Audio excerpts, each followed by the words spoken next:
membandingkan sama posisi sebelumnya atau sebelumnya lagi atau dengan direktur rumah sakit lain gitu ya, pasti ada. Nah, itu komentar dari dokter gimana gitu kalau misalnya Profesi saya ini bagaimana selaras dengan makna hidup yang pengen saya jalani gitu ya. Elon Musk tuh udah mikir sampai ke sana gitu. Gimana nih caranya kita bisa memberikan nyawa kepada satu. Saya ngikuti Timothy Renault mungkin usia 35 tahun. Saya pengen slow living, memastikan bahwa di usia 35 tahun sudah sampai di tahap financial freedom. Informasi kesehatan Anda hanya ada di podcast Amal Sehat Aja. Supported by kalau ini dok, apa dokter punya role model gitu ya dalam bisnis atau dalam karir gitu, punya role model nggak dok? Saya kalau dalam dunia bisnis ya, saya nggak punya role model yang satu orang semuanya saya copy gitu, nggak punya ya. Mungkin saya punya role model bisnis beberapa model gitu. Beberapa. Contoh kalau yang ada sekarang ya, yang ada sekarang. Mungkin kalau yang kayak bisnis saya lebih untuk ambisi, untuk inovasi saya mungkin tertarik Elon Musk ya. Walaupun dia Yahudian, tapi saya suka ambisinya, gitu, Iya, inovasinya gitu, dengan project SpaceX-nya, project Neuralink itu yang dulu tuh saya sering berkumpul sama teman-teman saya orang filsafat ya.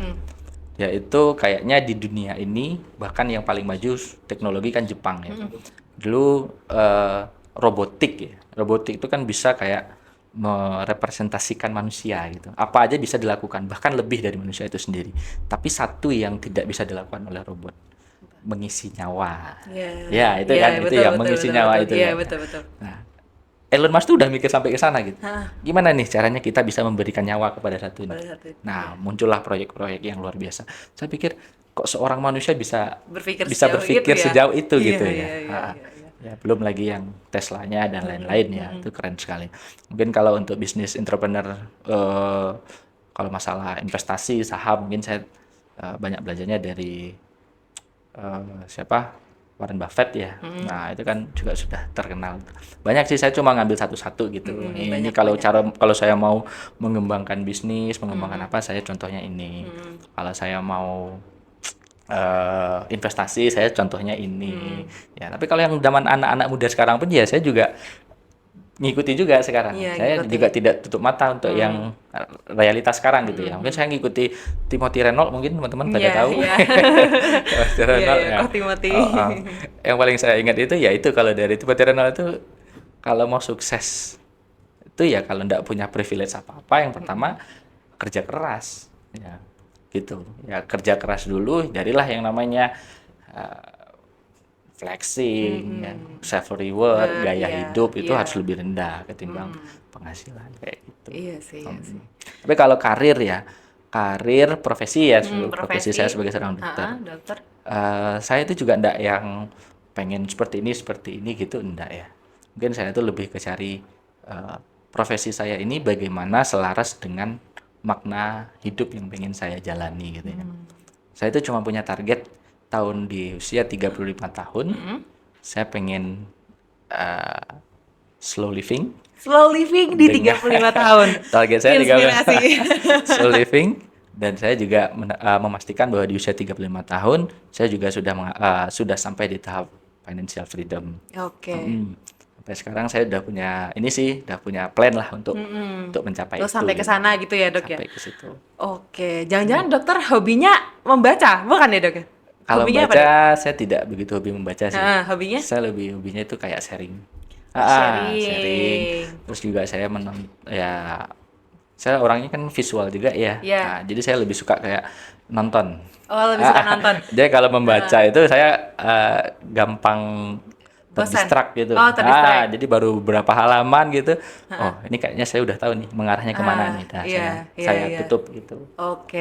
Soalnya dari tadi kan kayak gimana ya, Dok ya, referensi wawasannya kan luas banget. Nah, orang-orang biasanya kan bilangnya orang yang ini kan hobinya membaca. Ternyata nonton juga bisa Nonton ya bisa, sekarang bisa. tuh. Sebenarnya tuh sekarang kalau anak muda mau dimanfaatin, nonton tontonan tuh juga udah bermanfaat ya, Dok ya. Iya, betul. Kalau dokter biasanya kalau nonton apa, Dok, rekomendasi tontonannya gitu? Ya, kalau dari saya sih tergantung ininya ya, tergantung mau Temanya. iya, mau temanya yang mana, mau fokusnya yang mana dulu gitu ya. Ya, itu tadi kalau bisnis ya siapa itu anak muda satu lagi yang Chan itu belakangnya siapa, ada yang tahu? Chan, Ada tuh anak muda itu dia juga bagus. bukan ya, Ruby Chan. Bukan ya? Ya, Bukan itu. Tirano itu saya suka. Terus sebenarnya saya suka nonton yang eh, debat politik. Saya juga Debat politik juga ngikutin? saya juga suka. Saya lebih suka kayak menilai sesuatu itu dari subjektivitas yang lain. Saya kalau kayak Rocky Gerung itu saya suka. Oh ya. Rocky Gerung itu dia ngomong sekali mungkin kita belum dapat intisarinya ya. Tapi setelah kita putar sekali lagi, ternyata intisarinya itu ya itu gitu loh. Oh iya Ya, iya sih, filosofis banget soalnya Betul. bahasanya. Oke. Dan yang paling enak sharing itu sama orang filsafat. Kalau orang-orang yang backgroundnya dari filsafat atau dari yang punya ini ya, yang punya eh, spesifitas yang spesifik gitu ya, kayak ustadz-ustadz. Nah itu saya juga suka gitu loh. Lebih bahas falsafah gitu Iya. ya dok ya. Lebih Bicara soal kehidupan lah. ya. Oke. Informasi kesehatan Anda hanya ada di podcast Amal Sehat Aja. Supported by Kalau selama di sini dok, selama di Rumah Sakit Amal Sehat, Ya. ini kan pasti dulu sempat nyusun visi misi gitu ya dok ya. Ya. Nah kalau untuk prospek Rumah Sakit Amal Sehat itu dari Pak Dokter itu sendiri gimana sih dok prospeknya itu? Oke. Rumah sakit Amal Sehat ini kalau ngelihat prospek itu berarti ngelihat kayak peluangnya ya. Iya, Peluang peluangnya. kita ke depan. Rumah sakit Amal Sehat ini sangat menjanjikan ya untuk saya ya. Menjanjikan dalam artian dapat lebih luas lagi memberikan manfaat untuk orang banyak. Ya. Secara letak demografis dulu, kita rumah sakit satu-satunya yang di Jawa Tengah yang paling timur untuk saat ini ya. Walaupun Iya. nanti ada isu ini sudah proses sih pembangunan rumah sakit negeri, rumah sakit RSUD baru di daerah Purwantoro. Ya, kita banyak wilayah jangkauan kita itu sangat luas gitu ya. Jadi ketika kita berkomitmen untuk Rumah Sakit Amal Sehat ini untuk memberikan pelayanan yang lebih prima, lebih optimal lagi ya, itu ruang lingkupnya itu luas gitu loh. Maksudnya itu banyak yang bisa kita berikan untuk masyarakat sini gitu. Bukan cuma sekedar ya pasien datang ke sini, enggak. Rumah Sakit Amal Sehat ini saya juga pengen sesuai dengan visi rumah sakit ya. Yang pertama menjadi rumah sakit yang Islami. Ya, yang kedua menjadi rumah sakit yang bermutu.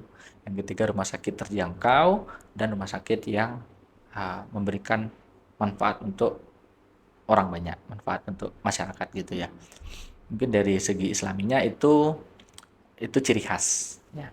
Dengan ciri khas kita karena kita berkeyakinan bahwa standar Islami yang Rumah Sakit Amal Sehat punya itu merupakan standar pelayanan yang terbaik yang dimiliki oleh umat manusia. Makanya kita terapkan di Rumah Sakit Amal Sehat. Tapi ini saya tekankan, Rumah Sakit Amal Sehat tidak hanya melayani pasien Islam. Ya, kami juga sangat menghormati, kami juga sangat memberikan pelayanan yang prima kepada pasien-pasien yang non Islam, baik itu. Bahkan kita juga sudah bekerja sama dengan ketermuka agama-agama dari agama-agama lain. Ya, baik itu Nasrani, ya, Buddha, Hindu itu nanti insya Allah dalam waktu dekat semua sudah lengkap. Tapi yang sudah ada sekarang Nasrani itu sudah ada. Jadi kita toleransi kita itu juga tinggi di sini gitu ya. Jadi kita tidak membeda-bedakan pelayanan kepada pasien yang mau dilayani secara syar'i boleh, tapi yang tidak mau dilayani dengan atau berdasarkan agamanya sendiri, kita juga tetap penuhi kebutuhan tersebut. Ya, terus kita juga akan menjadi rumah sakit yang bermutu. Kita selalu update ya, kita selalu upgrade ya skill dari SDM dan upgrade secara fasilitas. Ditambah lagi Rumah Sakit Amal Sehat ini bukan Rumah Sakit Amal Sehat saja ya, rumah sakit di seluruh Indonesia sekarang itu tuntutannya itu sudah segini. Ini kemarin kita baru di KRIS ya. KRIS itu saja untuk memenuhinya kita butuh effort yang tinggi. Kita sarana dan prasarana itu habis-habisan bangun rumah sakit. kan sebenarnya kalau di survei secara total itu rumah sakit di Indonesia ini belum siap untuk mengikuti standar KRIS dari tempat tidurnya, listriknya, jendelanya dan lain-lain itu semua sudah diatur, ada 12 kriteria KRIS itu. Data itu menunjukkan bahwa hampir 40% ya, kalau nggak salah ya, 40% itu rumah sakit yang siap itu cuma 30%-an gitu. Ya nggak banyak ya, Dok. Nah, dan akhirnya itu diundur sampai bulan Desember. Jadi dikasih waktu nih Iya, untuk rumah sakit lain iya. memenuhi kebutuhan itu. KRIS itu tadi loh. Nah, alhamdulillahnya komitmen kita di Rumah Sakit Aman Sehat, kita tidak perlu nunggu sampai Desember. Kita udah di bulan Juli kemarin kita sudah standar KRIS. Jadi untuk masyarakat ya selagi itu untuk menambah kenyamanan masyarakat, kepuasan masyarakat, kita komit, kita benar-benar jor-joran, kita benar-benar maksimal gitu ya. Nah, makanya kita setiap ada perubahan regulasi, kita siap asalkan itu untuk masyarakat gitu, untuk kepuasan pasien-pasien kita, untuk kepuasan SDM kita, gitu sih. Kalau Bangsal KRIS ini kan syaratnya Bangsal BPJS ya, Dok ya. Berarti sebenarnya statement yang bilang kalau di rumah sakit kalau pasien umum itu nanti dilayani dengan baik, kalau BPJS itu pelayanannya istilahnya asal-asalan tuh nggak benar ya, Dok ya sebenarnya ya. Nggak benar. Nggak Jadi benar ya. pasien BPJS sama pasien umum ya itu secara pelayanan tidak ada bedanya. Ya pasien BPJS dilayani seperti itu, pasien umum pun juga kita layani seperti itu. Mungkin pembedanya hanya pas saat administrasi ya, pengurusan administrasi. Kalau BPJS ada beberapa berkas yang mungkin dilengkapi, tapi kalau umum mungkin beda, seperti itu. Dan untuk menunggu untuk pindah kamar duluan, tidak, kita berdasarkan prioritas. Kalau misalnya sama-sama kelas 3 ya mana yang duluan datang, mana yang sudah selesai semua berkasnya baru kita pindah. Ya tidak menunggu umum ini harus segera kayak gitu. Insya Allah tidak ada. Terus selanjutnya ke goals. Yap. Mau rumah sakit ini mau dibawa seperti apa? Dibawa kepemimpinannya Pak Dokter. Ya, saya kalau cara soal goals ya, tujuan dari Rumah Sakit Aman Sehat yang pertama, saya pengen Rumah Sakit Aman Sehat itu tetap pada karakternya. Ya, kita tetap mempertahankan Rumah Sakit Aman Sehat ini dengan ciri khasnya, dengan karakternya, dengan identitasnya seperti apa. Karena kita sangat yakin, kita sangat percaya bahwa identitas ini itu adalah identitas yang terbaik yang bisa kita upayakan untuk rumah sakit dan pemberian layanan kepada pasien. Itu yang pertama. Yang kedua, goal saya selama saya menjadi direktur ya, saya pengen Rumah Sakit Amal Sehat itu menjadi rumah sakit unggulan, rumah sakit utama pilihan masyarakat daerah Wonogiri Timur itu untuk mendapatkan pelayanan kesehatan.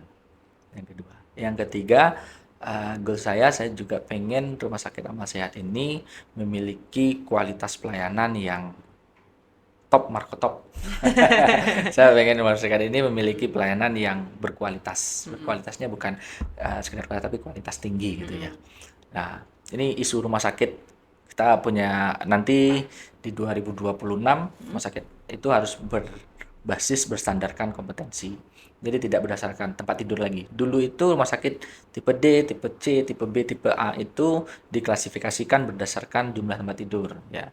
Tapi itu tidak menggambarkan kualitasnya. Tapi sekarang di 2026 program dari kementerian bakal dirubah menjadi berbasis kompetensi.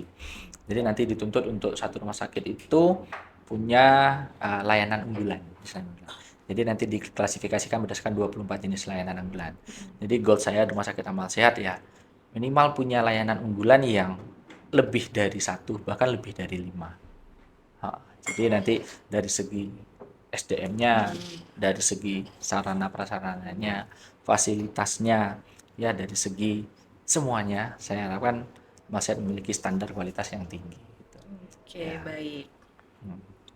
Mungkin ini Dok ada closing statement dulu sebelum kita pindah ke segmen tentang sharing session ini. Mungkin soal Rumah Sakit Amal Sehat, mungkin harapannya dokter tentang rumah sakit ini.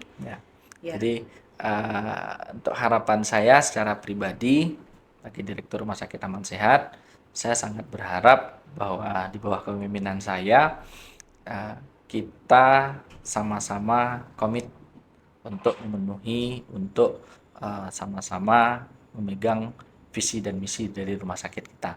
Ya, dan saya juga berharap kita selalu introspeksi, kita selalu berbenah, ya, kita selalu berupaya mengupayakan semaksimal mungkin apa yang kita punya untuk memberikan pelayanan yang optimal, maksimal, prima kepada pasien-pasien kita. Dan saya juga berharap dengan pelayanan yang sudah kami berikan itu dapat memenuhi kebutuhan atau ekspektasi masyarakat yang berobat ke rumah sakit Amal Sehat. Ya, mungkin itu Gitu. ya harapan dari saya. Oke, baik, terima kasih. Informasi kesehatan Anda hanya ada di podcast Amal Sehat Aja. Supported by Terus selanjutnya dok, tips untuk membuat life plan. Kalau tadi kan kalau dokter jelasin kan memang dari dulu memang sudah ada planning ya, harus Ya. gini-gini. Apalagi untuk mencapai 35 financial freedom Ya. itu berarti ada life planning. Nah, Oke. gimana tips untuk menyusunnya gitu? Oke. Jadi yang pertama kita harus punya visi, ya. Kita harus punya visi. Setiap orang itu kamu harus punya visi. Kamu mau mengarahkan, kamu mau hidup seperti apa? Itu yang pertama ya. Mau hidup seperti apa? Yang kedua, setelah kamu punya visi, kamu harus punya goals. Dari visi kamu ini, nanti goals kamu itu mau jadi seperti apa? Gitu ya.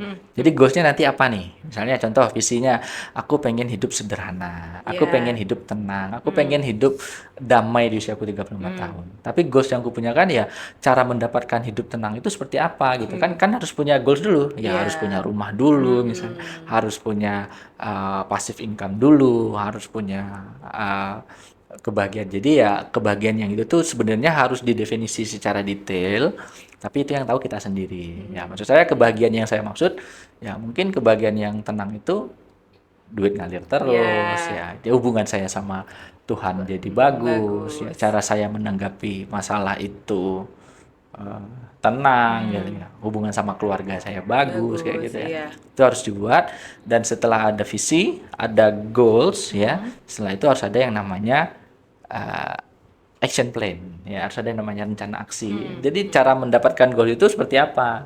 Nah, itu harus dibuat juga. Dibuatnya itu kita harus membuat jangka panjang dan jangka pendek. Dan sebagai orang yang sekarang saya rasa kita harus bisa mengelola paradoks jangka tersebut. Jangka gitu ya. tersebut. Jadi kita bisa mengendalikan jangka pendek dan juga harus Iya. bisa mengendalikan jangka panjang. panjang. Jangan cuma kita fokus di jangka panjang, tapi jangka pendek ini tidak kita susun. Iya, Nah, iya, itu biasanya juga fail biasanya di akhir. Nah, seperti itu. Oke. Terus kalau ini dok, sekarang kalau banyak anak sekarang itu, mereka bingung kalau ditanya cita-citanya apa, mereka bingung. Hidupnya pengen gimana, mereka bingung. Itu ada nggak sih dok kayak gimana ya, clue gitu, gimana untuk kita menentukan apa yang kita mau? Gitu. Ini saya bawakan ke diri saya sendiri ya. Oke. Kalau untuk menemukan apa yang kita mau itu sebenarnya jangan bandingkan dirimu sama orang lain gitu. Itu yang pertama. Kamu jangan orang lain seperti ini, orang lain seperti ini. Capaian dia udah seperti ini, capaian kamu seperti ini. Jangan. Ya. Dan bandingkan diri kamu sama orang lain, bahwa asalkan ini harus tetapkan dulu tujuan sesuai dengan apa yang kamu yakini. Ya, cara untuk mendapatkan apa yang kamu yakini itu sebenarnya kamu harus banyak explore. Jadi kamu harus banyak mencari referensi, baik itu dari ustadz, ya, baik itu dari orang tuamu, baik itu dari guru-gurumu, baik itu dari pengalaman yang sudah kamu dapatkan. Kamu harus kumpulkan itu jadi satu dan kamu tetapkan menjadi satu tujuan. Nah, itu tidak harus melihat orang lain. Itu udah kalau kamu udah yakin itu tujuanmu, ya udah, kamu tinggal jalan dan pastikan kamu berprogres untuk mendapatkan tujuan itu. Tapi kalau kamu bandingkan sama yang orang lain, ya plan orang kan berbeda-beda, ya capaian orang berbeda-beda. Itu kamu juga nggak bakal berkembang. Saya sarankan juga kalau untuk apalagi sekarang di media sosial ya, semua terekspos ya, semua bisa mengakses ya. Nah, saya sarankan search, jangan buka yang feed yang sudah tapi search ya. Search apa yang pengen kamu lihat. Misalnya kamu pengen, aku pengen liburan misalnya Iya. ya udah cari tempat liburan yang aman untuk anak Nah. atau secara spesifik ya. Iya, Jadi secara itu spesifik. secara tidak langsung membatasi eh, keinginan yang tidak perlu atau membatasi pengaruh-pengaruh eksternal yang menurut kita tuh tidak perlu gitu ya. Nah, atau misal mau mencari ini perkembangan saham seperti apa ya. Iya. Kalau bisa ini perkembangan saham di Indonesia tahun 2025 seperti apa. Ya, seperti itu. Jadi kita harus punya filter ya. Kita harus punya filter dan jangan terpengaruh sama orang lain. Itu sih intinya. Berarti kayak istilahnya kita juga ngurangin biar kita nggak FOMO-an ya dok ya. Betul. Kita nggak FOMO-an, Iya. kita ngurangin impulsif talk juga, Iya. biar kita nggak terlalu impulsif Iya. ya, apa-apa pengen gitu. Ya. Terus yang terakhir nih dok, tips membaca peluang karir. Ya. Gimana bisa dapat kesempatan Oke. itu gimana? Cara tipsnya? Kalau saya lihat ya, ini kalau saya yang lihat, mungkin di setiap zaman itu beda-beda. Tingkat kegigihan orang-orang mencari kerja pun juga beda-beda ya, dari Gen Z, Gen milenial, sama Gen yang sebelum saya dulu. Kalau yang saya lihat dan ini sudah saya terapkan ya, jangan membatasi diri. Oke, jangan berlindung di kata-kata, oh ini bukan passionku. Jangan berlindung di kata-kata, oh ini kayaknya aku nggak bakal cocok nih, seperti itu. Jadi kalau saran saya ya, kalau tips dari saya, ambil semua peluang yang ada. Ya, ambil semua peluang yang ada, yang itu mengarahkanmu kepada tujuanmu tadi. Ada. Setiap ini ada penawaran. Saya kalau yang saya lihat ya, saya juga beberapa meng-hire beberapa SDM. Baru 1 bulan misalnya bekerja tidak sesuai dengan harapan, tidak sesuai dengan ekspektasi, sudah give up, sudah menyerah, sudah mengundurkan diri. Itu juga menurut saya mental yang nggak bagus gitu loh. Maksudnya mental yang membuatmu hancur sendiri gitu. Nah, satu. Terus juga ketiga itu misalnya kalau dikasih kesempatan, coba dikasih kesempatan coba. Apalagi yang mengasih kesempatan itu adalah atasan kita. Karena atasan itu kan mau mengasih peluang, mau ngasih chance itu kan dia ngelihat dulu nih, ini anak kayaknya bisa nih. Nah, kalau kamu tidak mau mencoba itu, berarti kamu sudah membatasi diri. Ya, jadi harus coba dulu. Coba dulu. Masalah bisa tidak bisa kan udah saya bilang tadi dari awal. Yang menentukan yang di atas sama orang lain. Orang lain itu bisa bos kita, bisa masyarakat, bisa SDM. Kalau orang lain merasa saya tidak bisa di situ, dibuktikan dengan data, ya sudah saya mundur. Tapi kalau misalnya saya masih oke, saya ngerasa masih bisa mampu, saya lakukan yang terbaik. Ujung-ujungnya bisa juga. Oke. Nah, yang penting terus yang keempat tanggung jawab. Ya. Tanggung jawab. Jadi ketika diberikan amanah harus tanggung jawab. Nah, dan yang paling saya terapkan adalah ini kata-kata ya, mungkin ini teman-teman bisa juga ya. Cara untuk sukses sejauh ini saya cuman tahu satu cara. Gimana itu dong? Kerja keras. Kerja keras. Iya. Oke. Saya tidak merekomendasikan kerja cerdas untuk orang-orang yang tidak memiliki resource yang cukup. Ya, jadi kalau misalnya kita tidak mempunyai resource yang cukup, kita tidak punya privilege yang banyak, ya, satu-satunya cara ya kerja keras. Kerja keras. Apapun itu kerja itu ambil, nah, gitu ya. Terus juga nanti ketika sudah punya resource yang cukup, sudah punya dana yang cukup, baru nanti kita kerja cerdas, gitu ya. Tapi semuanya diawali dari kerja keras kerja dulu. keras dulu. Iya. Mau kerja cerdas mau lagi kerja gimana? keras nanti tapi ini kerja cerdas tapi nggak mau ngapa-ngapain ya juga bingung. Sama aja. Iya begitu dok. Oke, baik. Informasi kesehatan Anda hanya ada di podcast Amal Sehat Aja. Supported by Perihal perbedaan segi kepemimpinan. Biasalah dok kalau misalnya kita ada kayak perubahan presiden dan lain-lain, itu akan ada cenderung masyarakat yang membandingkan.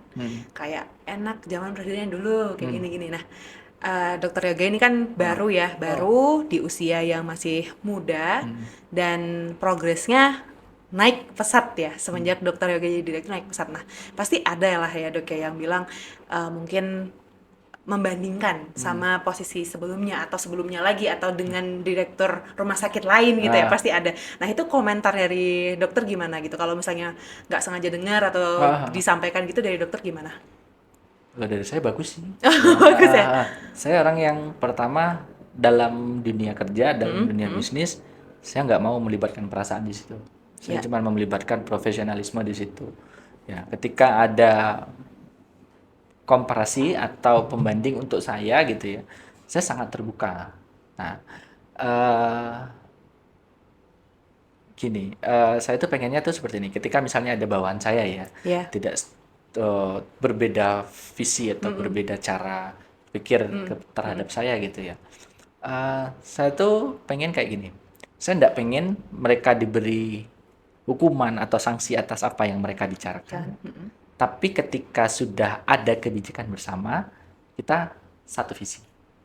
Paham maksudnya gini, kalau mungkin di zaman Orde Baru ya, kamu ngomong tidak sesuai tembak. Tembak, iya. Kalau saya itu lebih ke ini, kamu ngomong semuanya, utarakan ide-ide yang ada di pikiranmu semua, walaupun itu bertentangan dengan ide saya. Gitu. Saya nggak bakal kamu memberikan mendiskriminasi kamu, saya nggak bakal mengisolir kamu, gitu ya. menghakimi, mengejudge kamu, saya nggak bakal. Tapi kita bahas bareng-bareng, ya mana yang terbaik untuk perusahaan kita, mana yang terbaik untuk rumah sakit kita. Ketika sudah saya putuskan, semua wajib untuk mengikuti itu, karena itu semuanya sudah dalam bentuk ya kayak brainstorming orang-orang lah ya semuanya. Nah, dalam bentuk satu kesatuan itu kita jalani, maupun ini gagal maupun ini berhasil, itu nanti kita evaluasi, kita monitoring seperti apa. Nah, tapi yang saya tekankan jangan pernah kayak menyalahkan satu sama lain. Oke, keputusan ini adalah keputusan bersama yang kita ambil. Gagal, berhasil, ini bukan sebab atau akibat dari satu orang, tapi kita bersama yang main di situ. Kalau ada yang ngomong ini kebijakannya lebih baik dari yang sebelumnya, tidak apa-apa. Di bagian mana? Saya bilang di bagian mana. Nah, mungkin baik misalnya kebijakan yang saya sekarang mungkin tidak lebih baik daripada kebijakan yang dulu misalnya ya. Mungkin dulu regulasinya tidak seperti ini. Nah, sebagai seorang direktur itu kan harus yang namanya menerapkan peraturan undang-undang disesuaikan dengan pelayanan yang ada di rumah sakit. Iya. Nah, kalau regulasi itu berubah, tidak mungkin kan regulasi yang lama saya pakai. Nah, otomatis saya nggak bisa menjalankan fungsi saya sebagai direktur. Seperti itu. Itu hal yang wajar dan saya sangat terbuka untuk kritik, untuk masukan. Nggak apa-apa. Ayo kita ngobrol. Gitu. Iya, karena terbiasa transparansi tadi ya, Dok. Betul. Nggak apa-apa jadi. Ya. Saya nggak suka ngomong-ngomong di belakang, saya suka saya ngomong di depan. Misalnya gini, ya harusnya seperti ini nih gitu. Tapi semenjak di Jawa sih saya juga sudah mengurangi sih ya. Walaupun nggak 100% ya, saya mungkin udah 30% ya. Oke, saya tahan kayak gitu. Iya, oke. Nah, ngomongin soal keputusan tadi, Dok. Yap. Dalam mengambil keputusan itu kan terutama keputusan besar ya, pasti kita tidak bisa menyenangkan semua pihak. Oke. Ada pihak yang mungkin kurang suka atau merasa dirugikan atas keputusan itu atau mungkin kecewa dan lain-lain. Nah, gimana sih, Dok, mengatasi rasa kekecewaan itu gitu atas keputusan besar yang diambil? Oke. Yang pertama yang ingin saya tekankan, jangan libatkan perasaan dalam urusan pekerjaan. Satu. Yang kedua, sifatnya ini bukan personal. Pastikan bahwa kebijakan yang diambil itu bukan untuk kepentingan salah satu individu, salah satu instansi atau salah satu kelompok. Pastikan itu adalah kepentingan bersama. Ya, kalau itu sudah kepentingan bersama, ada yang merasa dirugikan, coba yang salah kira-kira siapa? Kebijakan yang diambilkah atau orang yang bersangkutan? Padahal ini kita memikirkan untuk kepentingan bersama. Bisa dipahami? Bisa ya. Bisa. Jadi ketika kebijakan itu kebijakan untuk kepentingan bersama, ada yang tidak suka, ya berarti sebenarnya salahnya bukan di saya. Kecuali kalau kebijakan itu menguntungkan saya pribadi, menguntungkan kelompok tertentu, ada pihak yang tidak suka, itu sangat wajar kecewa. Nah, seperti itu. Tapi kalau ini kepentingan bersama, kamu tidak suka ya berarti coba introspeksi. Mungkin kamu yang egomu mungkin yang terlalu tinggi, seperti itu ya. Dan itu yang saya tekankan di setiap rapat sih. Saya juga tidak terlalu ego untuk mengambil keputusan. Oh harus seperti ini. Saya makanya lebih sering mendengarkan pendapat. Ya kamu ngomong dulu. Kamu ngomong dulu pendapatmu seperti apa. Nanti dari setiap pendapat itu kita kaji. Ini advantage sama disadvantage-nya apa gitu ya. Nanti kalau yang ini seperti apa? Oh, kalau seperti ini sesuai nih dengan tujuan rumah sakit kita. Tujuan rumah sakit seperti ini ya. Kita harus ambil langkah seperti ini sama-sama. Otomatis ada yang tidak diterima kan pilihannya. Nah, itu kita rangkul. Ya, mungkin dengan cara mungkin idemu belum kita bisa terapkan sekarang. Mungkin nanti kita terapkan atau kita terapkan nanti di alternatif atau kebijakan-kebijakan yang lain. Seperti Oke, itu oke, sih. oke, oke, oke. Baik, baik. Jadi balik lagi tidak boleh ada perasaan ya dok Ya, sebenarnya don't di take dalam. personal makanya. Iya. Ya. Tidak boleh ada itu. Oke, ke komen selanjutnya. Ini dok, ada komen bilang kayak gini. Orang rumah sakit itu seneng kalau banyak orang yang sakit.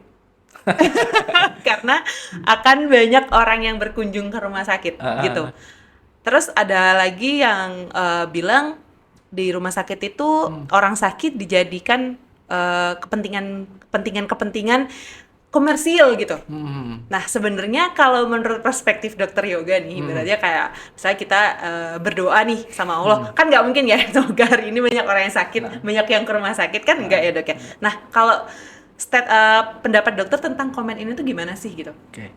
Kita harus lihat secara global dulu ya. Ya, ya. Sakit itu datangnya dari rumah sakit atau bukan? Bukan. Itu dulu ya. Iya, oke. Yang pertama, sakit itu bukan datang dari rumah sakit. Ya, sakit itu datangnya dari pribadi itu sendiri. Ya, mungkin dari cara dia berperilaku, konsumsi dia sehari-hari, ya, lifestyle dia yang buruk, itu yang mengakibatkan dia sakit. Nah, ketika dia sudah sampai di tahap dia sakit, kita yang apalagi ya, kita di sini pelayanan jasa medis ya. Ya. Medis itu fungsinya itu untuk memperbaiki kualitas hidupnya itu gitu loh. Jadi kayak menurut saya tidak benar ya kalau misalnya kita senang nih banyak orang yang sakit, gitu. banyak orang itu sebenarnya kita tidak senang ya gitu ya. Kita lebih senang ketika orang yang sakit ke rumah sakit amal sehat pulang dari sini sehat. Sehat. Oh iya. Di situ konsepnya. Yang kita senang itu. Tapi masalah kunjungan datang atau misalnya yang datang mungkin secara bisnis menguntungkan.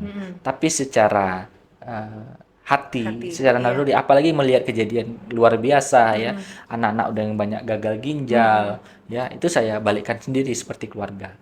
Kalau keluarga saya sendiri yang mengalami seperti apa. Nah, yang saya sayangkan itu ya kita masih kurang ini dalam bentuk pencegahannya kayak gitu. Tapi kalau mungkin ya secara bisnis oke, misalnya dia menguntungkan dengan pasien secara komersil. Sebenarnya kita lebih ke ininya sih tanggung jawab. Yeah. Kita juga kalau terutama ya seorang dokter ya, mungkin tenaga-tenaga medis yang lain juga itu sudah disumpah Hipokrates. Iya, Hipokrates ya. Jadi kita harus melayani, mengabdikan diri, ya harus rumah sakit. Ada orang sakit, kita tahu misalnya ini obatnya apa, masalah kita diamkan itu kan tidak manusiawi ya. Kecuali kalau kita benar-benar tidak tahu gitu. Nah, jadi ya kita ini aja. Kita itu bukan berdasarkan semuanya sakit gini, enggak. Kita berdasarkan kebutuhan aja. Jadi kalau misalnya kira-kira yang dibutuhkan 100 orang yang bakal sakit, ya kita tampung. Kita menyiapkan itu untuk tampung. Ya, yang membuat kita senang itu adalah pasien datang ke sini dalam kondisi sakit, pulang dalam kondisi sehat. Iya. Itu sih.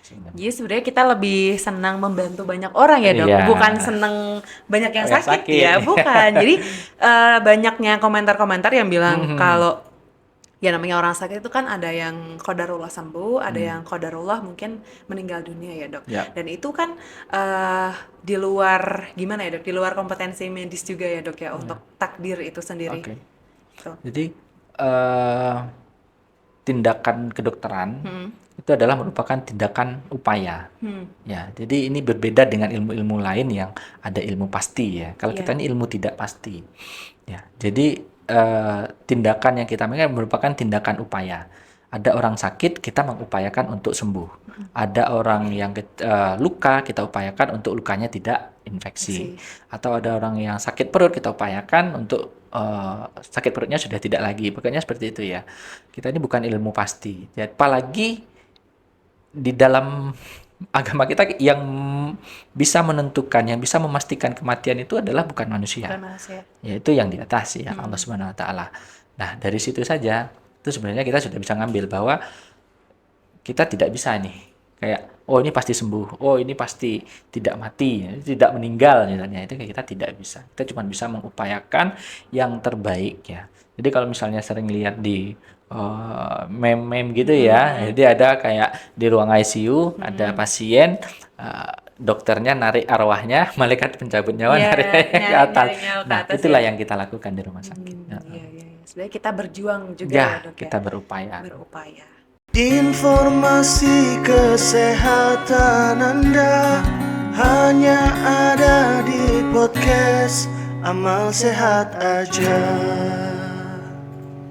Supported by Mungkin dokter bisa kasih kayak ucapan terima kasih untuk orang yang mungkin paling berjasa di hidup Oh, dokter iya. yang menemani gitu mungkin. Oke. Nanti bisa Oh, iya. ditayangkan. Iya. Jadi saya mengucapkan terima kasih kepada yang sebesar-besarnya, yang pertama kepada orang tua saya yang sudah mendidik saya, yang sudah menciptakan karakter saya seperti saat ini, ya, dan saya juga berterima kasih kepada orang-orang terdekat ya seperti istri, anak, dan keluarga-keluarga saya yang lain yang sudah support saya sampai sejauh ini, dan saya juga berterima kasih kepada orang-orang yang berpengaruh terhadap hidup saya, salah satunya itu Dr. Rosid ya. Iya. Dari situ saya menjadi role model saya sebenarnya dalam dunia perdirekturan ya. Jadi beliau banyak memberikan masukan dan banyak memberikan gambaran yang mengenai kehidupan itu seperti apa, itu sangat luar biasa untuk saya.